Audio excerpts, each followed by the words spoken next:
வருஷம் தவசணும். அது இல்லாமல் நம்ம அமாவாசை, இந்த மகாலய அமாவாசை, மாத அமாவாசைக்கு தர்ப்பணம் கொடுத்துருக்காங்க. அப்போ மேலேருந்து நமக்கு வந்து அவங்க வந்து நமக்கு ஆசை வழங்குறாங்க. அவங்களோட ஆன்மாவும் நமக்கு வந்து ரெண்டு மூணு முறை கேட்கப்பட்ட கேள்வி தான். இருந்தாலும் இன்னொரு முறை வந்து கேட்கணும். ஏற்கனவே இதுக்கு பதில் அவசியம் சொல்லியிருக்காங்க. இருந்தாலும் இப்போ சட்டங்கள் நீங்கள் கேட்கலாம். முதல் கேள்வினால அதுக்கு திருப்பி ஒரு அட்டை எல்லாரும் அப்படி இன்னொரு அட்டை கேட்கணும். கலியுகத்தில் எழுகின்ற சந்தேக வினா, தன் தேகத்திற்குள்ளிருந்து எழுகின்ற சிந்தையின் மூலமாக எழுகின்ற அத்தகைய சந்தேக வினாக்களுக்கு அகத்தியன் யாம் பல்வேறு சற்சங்க நிகழ்வுகளில் விடைகளை தாரை பார்த்திருக்கின்றோம். இருந்த பொழுதும் தொடுத்த வினா சற்சங்கத்தின் முதல் வினாவாக தன்னுடைய மூத்தோர்களுக்கு செய்கின்ற தர்ப்பண நிலையால் திதி அவ்வேளை சென்று அவர்களுக்கு நீர் நிலையில் தாரை வார்க்கின்ற அத்தகைய தர்ப்பண சமர்ப்பணம் என்பது நம்மை வந்து சேருகின்றதா? அவர்களுடைய ஆசிகளின் மூலமாக தர்ப்பணத்தின் மூலம் பெறுகின்ற அத்தகைய சந்தோஷ நிகழ்வால் அவர்கள் வழங்குகின்ற ஆசி நம்மை வந்து சேருகின்றதா என்று கொடுக்கும் வினா நிச்சயமாக நிதர்சனமாக ஊர்ஜிதப்படுத்தப்பட்ட விடையாக அகத்தியன் வழங்குகின்றோம். தன்னை வளர்த்தோர்கள், தன்னை பெற்றோர்கள், பெற்றோர்களை பெற்றோர்கள், பெற்றவர்களை பெற்றோர்கள் யாவரும் முன்னோர்கள், மூதாதையர்கள், பித்ருக்கள் என்று அவரவர்கள் நிலைக்கு ஏற்றவாறு யாம் கூறி வருகின்றோம்.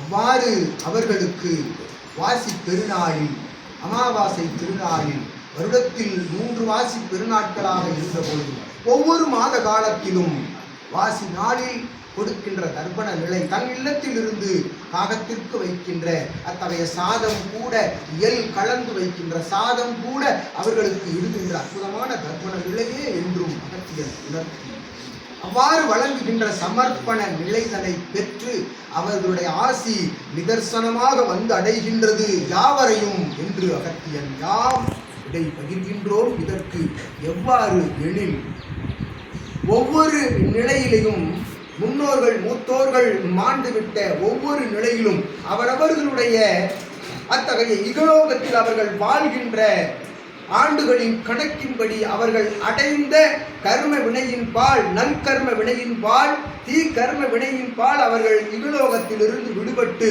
ஆன்மா பிரிகின்ற பொழுது ஆன்மாவிற்கென்று சில காலங்கள், நற்கதி மோட்சகதி அடைவதற்கென்று சில காலங்கள், அத்தகைய காலங்கள் கடந்து அவர்கள் முன்னோர்கள் மூத்தோர்கள் பித்திருக்களாக அமர்கின்ற பொழுது செய்கின்ற தர்ப்பணம் அவர்களை சென்று சேர்ந்து நமக்கு ஆசி வழங்குகின்றது என்றும் உரைத்து, அவ்வாறு ஆங்காங்கு இருந்து கொண்டிருக்கின்ற அத்தகைய ஆன்மாக்கள் எல்லாம் நல்நிலை அடைவதற்குரிய அற்புதமான இதுபோன்று பிரபஞ்ச மகா சிவ சபைதனிலே வந்து தஞ்சமடைந்து அவர்கள் வணங்குகின்ற பொழுது அக்கணமே சிவமகா வாழை சித்தனுடைய கரங்களின் மூலமாக நற்கதி அடைகின்றார்கள் என்பதும் சூட்சம நிகழ்வு. அது இது ஒருபுறம் நிகழ்ந்து கொண்டிருக்க,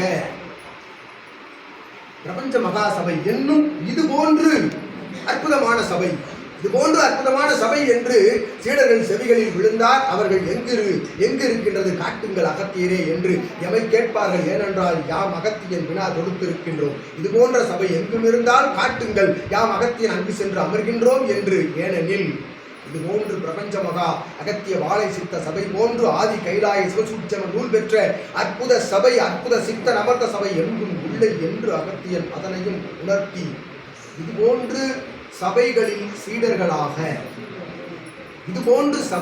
சீடர்களாக இருக்கின்ற பொழுதும் இச்சீடர்கள் போல் தன் அடி ஆழ்நிலை மனதில் யாவரையும் சிவமாக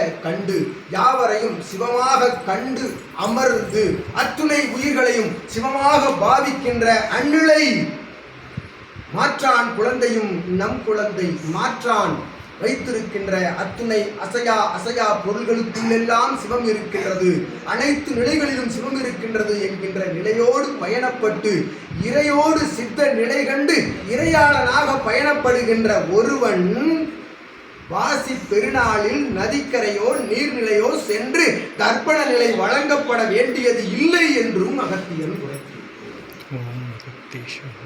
அவ்வாறு அவன் அத்தகைய நிலை எவ்வாறு அவனுக்கு உகந்ததாக மாற்றப்படுகின்றது, முன்னோர்களின் மூத்தோர்களின் ஆசிகள் எவ்வாறு வந்து அவனை சேர்கின்றது என்றால், பிரம்ம முகூர்த்த ஆதி நல்வேளைதனில் அமர்ந்து தவமிருக்கும் ஓர் மானிடன், ஓர் இறையாளன், ஒரு சித்தன், அத்தகைய பிரம்ம முகூர்த்த வேளைகளில் அமர்ந்து தவமிருக்கின்ற எத்தனிக்கின்ற ஒருவன் பிரபஞ்சத்தை தனக்குள் கொண்டு வருகின்றான், பிரபஞ்சத்தோடு கலக்கின்றான்.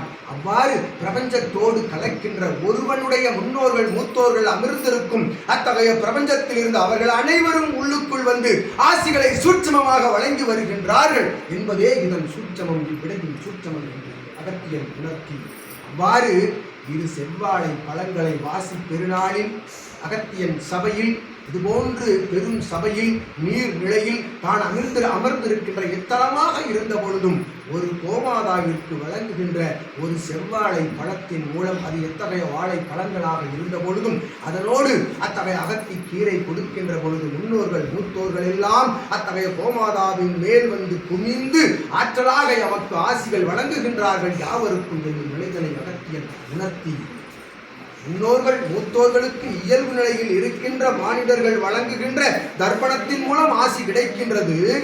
இதுபோன்று அற்புதமான சபைதனிலே சீடர்களாக இருந்து இறையோடு பயணப்படுபவர்களுக்கு சூட்சமமாக ஆசிகள் வந்தடைகின்றது என்னும் விடைதனையும் அகத்தியன் உணர்த்தி அமர்ந்தது. புரிஞ்சிருக்கா? நல்லா புரிஞ்சிருக்கா? புரியலன்னா கரை கேட்போம்.